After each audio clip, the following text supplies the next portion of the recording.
Donc déjà pour commencer, vous aurez ce vis là et ce vis là à démonter, c'est du 7/16e. Là j'ai réussi à la démonter avec une clé de 13. Ensuite vous démontez ici.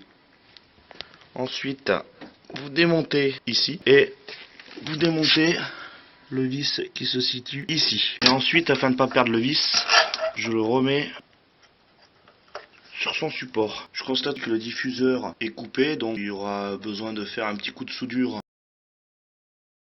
Donc une fois cela fait, on va démonter les 4 vis qui se situent ici. Ces vis là sont du 7/16e. Donc ça m'a permis de dégager la courroie, de constater qu'elle n'était pas en super bêta. Alors lors du démontage, j'ai vu que les 4 vis ils étaient dans ce sens là. Et je me demande si ces mongols ils se sont pas trompés et qu'il aurait pas fallu le mettre plutôt dans ce sens là, qui paraît 1000 fois plus logique. Sur le nez de la pompe à eau, une fois qu'on enlève l'hélice, il y a une cale. Et il n'y a plus qu'à sortir la poulie. Et on obtient ainsi l'accès à tous les vis pour la pompe à eau.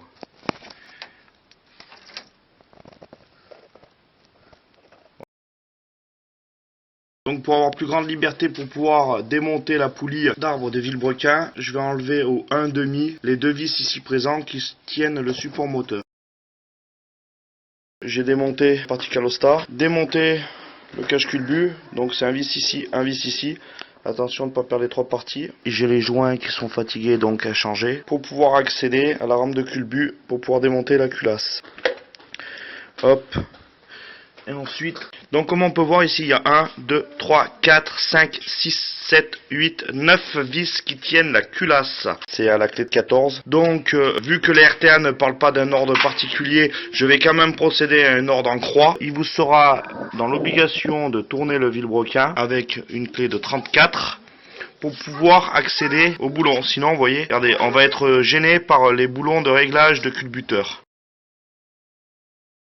Donc une fois enlevé les vis de la culasse ici, pour enlever les culbuteurs, donc bien repéré, rondelle, rondelle, ici, je vais rappeler le sens de cette rondelle.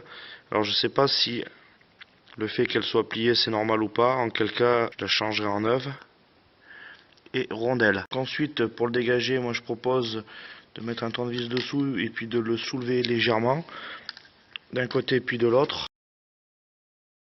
Ensuite, moi je propose d'enlever le culbuteur. Et moi ce que je vous conseille de faire, chercher un support plat et de les faire rouler afin de voir s'ils ne sont pas voilés. Donc là en l'occurrence n'est pas abîmé, il pourra repartir pour des kilomètres.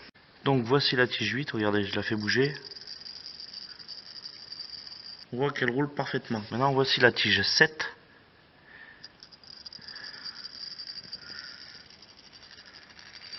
Comme on voit, elle oscille. Voilà, afin de vous montrer la différence entre une bonne et une mauvaise. Vous voyez, on voit que ici c'est voilé, donc il sera changé. Donc avec un papier adhésif et un stylo, je vous propose de notifier l'ordre de ces guides. Puis démonter la pompe à essence toujours au 7/16e.